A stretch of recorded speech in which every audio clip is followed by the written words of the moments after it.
I thought we came out and had a great first quarter, really second quarter, so I thought our first half was solid. Defensively held them at 13 and 12. And then the second half, just we got to be better. We got to be more consistent on both ends of the floor. I just thought there was never really a good rhythm to this game.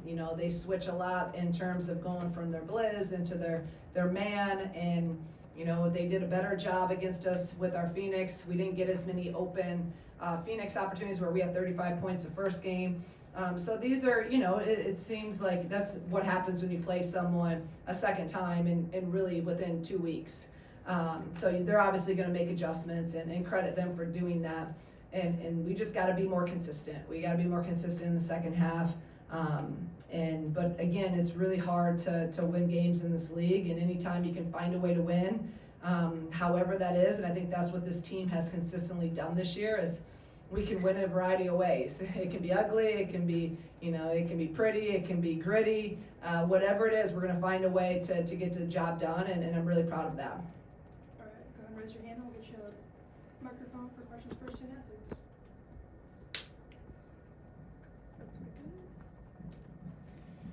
Kiwi, for you, just not only to get the rebounds you did, but the points you did, and also the assists. What sort of led to your overall floor game tonight and the success that you feel like you had?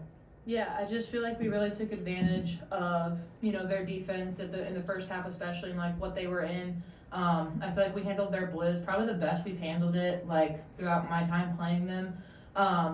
But yeah, I thought we had a focus of setting really good screens this game. Berry was wide open on that layup, and Jen set a really good back screen for her. So we made more of a focus of that and just being more crisp with our stuff. Usually when we get kind of loose with stuff, we don't really get anything, and then we're in the 5 seconds on the shot clock kind of thing. But I think overall, I just felt like I needed to do whatever my team needed me to do, and in the second half, Jen and Berry both got hot, so just able to kind of rebound and get passes where they needed to be.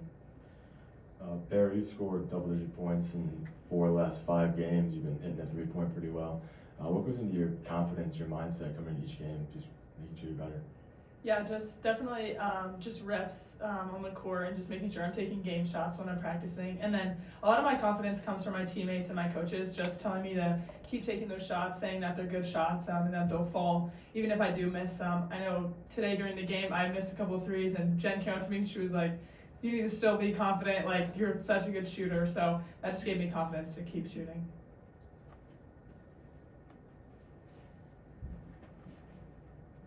What have you seen from Berry to come in and have this kind of impact down the stretch as a freshman? Some of it may be forced, but she's making the most of the opportunities. She came in and we all were kind of okay, she's gonna be good. It wasn't really a secret. But she just puts in the work, and I think she knows her game, and then she uses it to her advantage. She can post up, she can shoot the three, she hits the pull-ups, she can drive, she can do pretty much everything. And so I think each game she kind of takes what's given to her and is all right, I'm going to do this. And I really feel like over the last couple games, she's been big for us in big moments. She's been able to hit, tonight she hit 2 threes for us. And in the Maryland game, she hit 2 threes late in the second half, which put us even closer to getting ahead. So just her confidence, and she did kind of get thrown to the wolves, I think, with having to play a lot of minutes.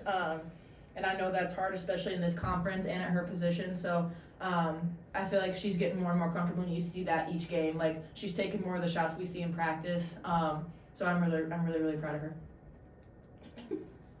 KB, I wanted to ask just Jen. I thought she did a really good job of getting to the line. Could you just kind of speak to her floor game tonight? That's Jen. She gets downhill and does all these crazy shots, and they fall. So we're we rely on her to get downhill sometimes.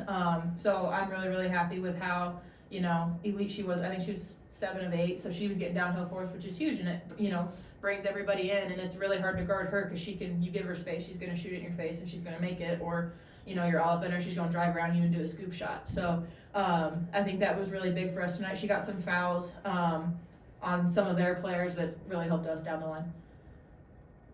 Adding on to that, what's it like knowing you're going to have Jen's consistency out there on the court? She played, I believe it was 119 minutes straight across the 3 last games. So what's it like knowing that you're going to have that out there? It's great. Just having a point guard that, she can pass you the ball, she can take over a game, she can shoot the three, she can drive, and just having that, and we trust her, and she's a very calming presence. Like, she doesn't get riled up. I mean, she may be, but she doesn't show it. And, you know, in some of these closer games as a point guard, that's huge. And, you know, she's not necessarily a pass first point guard, and you see a lot of those in this league. And so it kind of helps us because it forces people to have to guard her, and then, you know, she'll take people downhill, or she'll do, you know, scoop pass to the big. So she's just an elite player, and I've really enjoyed getting to kind of build our connection a little more this year, just since she's at the point. So it's been really cool. Barry, what's that mean to know your own game, and how did you get comfortable in your own game in the Big Ten as a freshman? Yeah, definitely. Just what I said earlier, like my teammates cheering me on and telling me that I was taking good shots. And I think when I came here, I've been able to play the guard more and play more wing and three, just driving downhill. I got more comfortable with that, I think, a lot more than I was in high school. So definitely just like reps and just learning new things in practice. I guess for either player, what did you maybe see difference between the first and second half? Was it something that they did, or did you feel like you maybe just got out of what you were doing so well in the first half? I just think it was a weird half. Like, there were a lot of things going on. I mean, obviously we have to be able to handle those things better, because I feel like some of them were kind of out of our control a little bit. So just, you know, handling those better, we have to still be able to maintain our defense even when things aren't going our way on offense. But yeah, I mean, it was just kind of a weird half. I mean, with them, we haven't really played a team that switches up their defense like that. So, like, I feel like we were kind of slow when we were trying to get into it, because we're trying to, like, see what they're in and all this stuff. But yeah, I mean, in the end, we pulled out the win. So, I mean, that's the important thing. But it was kind of a weird game of basketball. For both of you, you're shooting like 38% from three in conference games. Like, what is going right for you, or what's allowing those to go up with that number? I think confidence. I mean, we got a lot of reps in over Christmas break. It was nice because, I mean, you don't really have anything but basketball. And, you know, we were in recovering and we were in getting shots. And I think it's just the confidence thing too. And I think, you know, people initially we weren't really hitting in the beginning of the season, so I feel like people backed off, and it gave us time to kind of get our shots. And now people don't know whether to, like, come out on us. And, you know, we're getting a lot of the Tommy action that we run. We're getting a lot of those Berry and Jen. Jazz even a couple times. So I think it was really just the reps, and now people are starting to see him falling in the games, and so that way it's more confidence. I would say just like knowing that we can do multiple things. Like I know for Jen, like she was saying, she can drive and shoot it. So like just making them have to guard our versatility, and same for me. And then also just like I feel like when we go harder and running off screens and stuff, our big set really good screens for us. So that's been really helpful too, to be able to get more open shots and more time to get your shot off. Question for you. I just wanted to get your thoughts on just Northwestern. What you see different just from the first game that you played this season till tonight? I think we play them twice pretty much every year, and we had a really, really good game at their place, and so we kind of knew that they were going to try and come into ours and do the same to us. They're a really, really good team. I mean, like Coach said, their record really doesn't indicate how good they are. They've been in every single one of their games. But yeah, I mean, I think they just were a little more like intense and up in us a little bit. And sometimes we struggle with that sometimes, I think. So I think we handled it well in the long run, but yeah, I would just say they were way more physical, and then they used their blizz a lot more this game than they did the last. For either one of you, it would be easy to point to the Michigan State game and say this could have gone one of two ways. Is there anything you feel like you can point to, maybe over the last couple of weeks, that you guys have kind of locked in on that have allowed you to win 5 in a row? I would say our scout and our defense. I think that's been the biggest thing, because a lot of these teams, we had a really tough schedule there for a while. After Purdue, it was, Rutgers on the road, Maryland on the road, and then Northwestern again at home for the second time. So I think just really locking into scout and kind of knowing what each person does, and then letting our defense fuel our offense in a good way.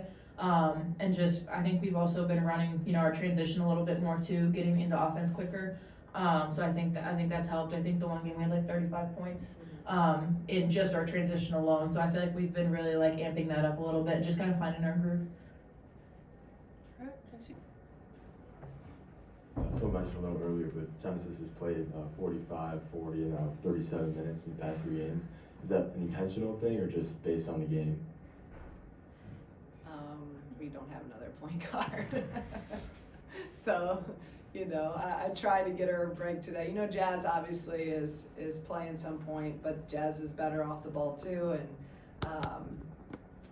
you know, I try to find a time. It's just hard to get her off the floor. She's so damn good. You can't really take her off. So, and she's really, her stamina and conditioning has gotten to a point where she's able to play that long. And obviously we know KB's been playing 40 minutes pretty much her whole career. But yeah, it's amazing what Jen's been doing, and just the level she's playing at, and everything she has to do for us, plus play that long and be that locked in as a point guard to you know, run the team. It's just that she's playing at an elite level right now with an extreme amount of confidence. So, Coach, after tonight, you're now just a half game out of that double bye for the Big Ten tournament. And the 4 teams that are ahead of you guys, UCLA, USC, Ohio State, Michigan State. So what do you think you guys have to do down the stretch here to stay there or possibly even move up in the standings? Just one day at a time. You can't get too far ahead of yourself. You can't, every game we have is just, it's really hard, you know. Right now, I'm already worried about Wisconsin.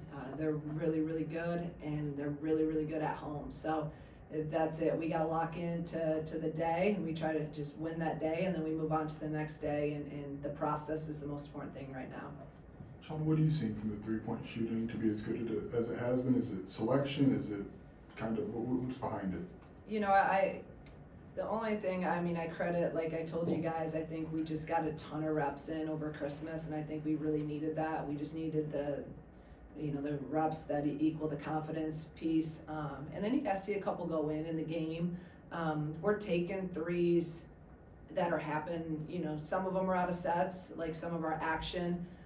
When we've hit some big ones, you know, I'll call that. And then some of them have also come off of some of our drives that, you know, so many teams are pulling in and really, you know, clogging the paint up that we're getting inside out threes. So some of those are happening, and we've really worked on that in practice.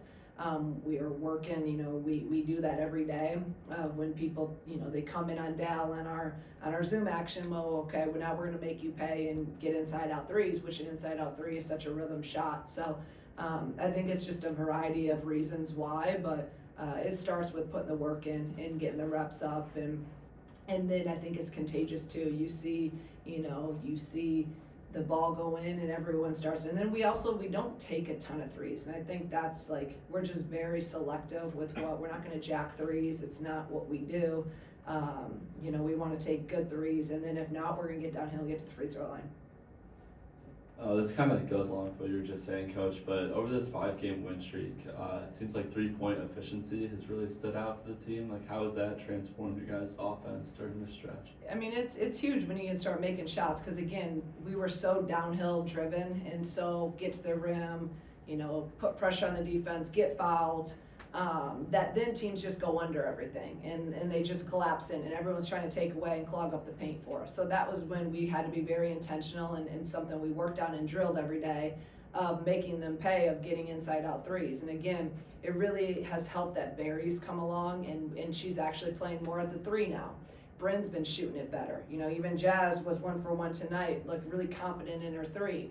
So those guys are stepping up, making shots, and now everyone's trying to play us in because all the numbers show that we're not hitting threes. So that's, I think, how it started, just organically getting those inside outs. And now that they're hitting threes, now I have more confidence in other people besides Jen making threes. So now I'm calling stuff. Like, I'm calling the play that when Berry had the 3 in the 4th, when we're down 4, that was a set play that we called for Berry to shoot the 3. It was funny, Jen asked me the next day when we were talking, Jen went, "Coach, what made you call that for Berry when we're down 4 for her to take the 3? Like, you know, I don't know, I have confidence in her. I mean, I don't care if she's a freshman, you know, and so those are things that I just think now, when you start doing that, it just breeds the confidence from everyone, myself included. After what, Shauna, after what you were able to do in transition with Phoenix in Evanston, Yeah. did you get an old school muck it up kind of game from Joe tonight? Just what he wanted to take away from you? Yeah, I mean, Joe knows. I installed Phoenix when I was there for working for him. So if he listened to me at all, he should know what to do. But he did a great job. And that's the thing, he's a Hall of Famer, and he made really good adjustments. They really did muck it up. They tried to take that away. We got 35 points in Phoenix last game. I don't know what the breakdown is this game, but it sure as hell is not that much. I thought they were really physical with us. And they did a really good job of it, and then they just pounded inside. We knew they were going to do that. They score 51% of their points come from the paint, and tonight was the same thing for them. They killed us inside, and we got to adjust on that, especially going into Wisconsin, where you have Sarah Williams, that obviously is one of the best post players in the country. So we're going to have to look at some different things with some doubles and some schemes with that. But they were just really, the adjustment was they attacked us really, really hard inside and in the paint. Coach, I just wanted to get your thoughts on just how aggressive you guys were to get into the line. I just wanted to see how you thought that, kind of panned out for you. Yeah, that's again, I think this team's really bought into that being our identity. We're one of the highest in the country of getting to the free throw line, and then also I think we're third in the country right now at free throw percentage. So you got to get there, but then you got to hit them, and it's won us games.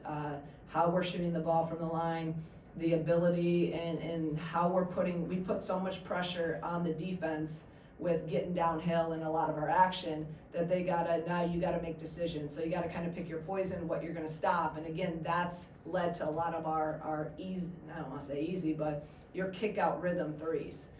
So I think just that's kind of that cumulative effect as the season goes on of just, again, our numbers from getting to the free throw line, our numbers, really getting paint points and paint touches. KB described the second half just as weird, but how would you kind of describe what that last 20 minutes was like compared to what you were able to do in that first half? Yeah, it was. Right away in the second, it started off, KB had 3 fouls in a minute and 15 seconds. I don't know how that happens. And, it just was very choppy. Credit Northwestern for how they played. Then, we're both in the bonus. And, again, I just never felt in a good rhythm. Offensively, and then they were just pounding it in, and then I tried to play the game of getting some of our guys rest because I know we have a short turnaround, and that didn't work out very well. So there's just so many things that went into that, but I do give Northwestern credit because I think a lot of it was they were just they were just going like old school, pound it. And Walsh kind of went on a little heater there and really, really took it to us. And so she made some big time plays in the second where I don't even know what she had in the first, but she didn't have that many because Daly she was her leading scorer at 10 and no one else was in double figures. So, and Daly only had 5 the second half. So it was really Walsh that kind of hurt us in that span. But that's also, I said it we gotta get better at that because we're going into a post heavy team on Sunday. Is there anything you can think of in the last 6 weeks or so with Berry that you kind of saw it all come together? I know she went more with Calamity, but any moment that sticks out for you? I just think experience. She's playing 30-some minutes, and so every day, with the freshmen, it's new for her. She's never been through this. She's never played played a Northwestern the second time. She's never played a Maryland. She's never been on the road at a Maryland, whatever it is, at a Rutgers. She doesn't know some of these things that she's playing with all seniors. So I don't think there's a moment. It's just every day, every moment of the day, she just continues to learn and get better and just get more experience. And I think experience leads to more confidence. Now she's starting to produce in games, or she has been. So again, confidence. And I think her teammates, as older guys, they've done a great job with her of embracing her, fueling her, and pouring into her with, like she said, with confidence. And she also is just a unique kid that she can take what you tell her and she applies at an elite level. Not many people do that. I watched film with her the other day, and we went all through the stuff on Maryland. I told her, this and that, what you need to continue to improve on. And in that practice, everything we talked about, she applied it. It was amazing. And I was sitting there Barry, this is all, that's what we just, talked about. Now you're doing this. So it's she's just a high IQ kid. And application is on a whole nother level. Coach, when you look at, you know, the crowd that you're turning in, week out, and just the support that you're getting from this community, you know, young and old, can you kind of talk about, with this week, you know, celebrating National Girls and Women's Sports Day, like what it means for you to kind of be an inspiration for some of the younger girls who are coming out to games, and also maybe a mentor that has given you a piece of advice in your career that's led you to where you're at now? Yeah, I mean, I think it's been amazing. Even tonight, I don't even know what day it is, but to have 45, almost 4,600, and a ton of little girls here, it's what better role models can little kids look up to than these kids we have right now? I mean, our young women they're great basketball players, but they really are great people, and that's the most important thing. So to have all the girls here watching them see that you can do whatever you want to do, that it's okay to be passionate about what you do and play really, really hard, and but then you can also be a really good person and treat people the right way. So I just think that the community is very fortunate that our kids are very fortunate that they have some amazing people to really watch, and they really do. They do things the right way, they treat people right, they work really, really hard. They're just really good people, and they're high character. Those are the things that are so important in our culture, and I love that the communities really embrace them. And our kids love it. They love it just as much. So it was great to see a long line of little kids and getting autographs. It was talked about a little bit earlier, but what's your relationship like with Joe, having worked with him? Is there a little bit more of a competitive edge now that you play him every once in a while in Big Ten play? No, actually it's not. I forgot how much he yells at the refs. I guess I learned well from him. So when you guys think I'm crazy, I learned from Joe. But he's a great person. Like this is the thing I always say. He's an unbelievable. He's going to be a Hall of Fame basketball coach, but he isn't a Hall of Fame person. Like there's his family. I mean, his daughter's on staff now. His other daughter is going to have a baby tomorrow, or is due tomorrow. His wife still texts, and they're like Andy, my husband, and her, they're best friends. They talk all the time, and they're just really good people. And I learned so much from being there, from the basketball perspective, but also just how to treat people and do things the right way. You wouldn't think that when you see him on the sideline being crazy, but he's an unbelievable coach, and just a really, really good person. And Orange Crush was on him. I felt bad. They were on him. I was all right. Go leave my boy alone, you guys. Is one of the adjustments you've made lately just as KB as a distributor, especially out of your ball screen stuff, if somebody's going to play drop, just that she can see over the top? She's done a great job on that. That's really, I'd love to take credit for that, but that's her just being like just in such a comfort and with everything we do. Like now that's what's fun right now about these guys. Like for me is we've been together so long, like they just started in practice and in games, they're just making plays that like they're just doing because they know each other and they can read each other so well. So some of the passes she made, in the first half were unbelievable. And that was just her being a player, her taking advantage of how they were playing. So that's all, I give all the credit to her on that. But it's really fun every day to watch these guys and how they've gelled. And as a coach, you can probably see with me, I don't freak out as much. Like I'm just in such a good rhythm with them too. And I felt like that even in the end of last year in that WBIT, like these guys know what I'm going to say before I'm even probably going to say it now. So they're coaching each other. They're out there talking to each other. They're making reads. They're calling some plays. And that's what's special. And that's what's special when you get a group of kids to stay loyal and true to a program, because that continuity is absolutely huge. Coach, you spoke about since Wisconsin coming in, a very post-heavy team. Northwestern 9 offensive rebounds tonight. Is there another area of opportunity outside of that you see? An area just with that matchup coming up in Wisconsin. It's gonna be rebounding is gonna be key, and then Sarah, she's just such an elite scorer. So like they do a ton of high-low stuff. They got a transfer that plays her 4, and they just they high-low you to death, and that's really hard, because it's hard to bring doubles with the high-low. McRae, their forward players, really good, working from that high post area. And then they have shooters. They probably have more shooters on the perimeter. They definitely do than in Northwestern. So that's where it presents a lot of problems, because, you know, can you double, can you not? So it's going to be, you know, we got our work cut out, but that's the Big Ten for you.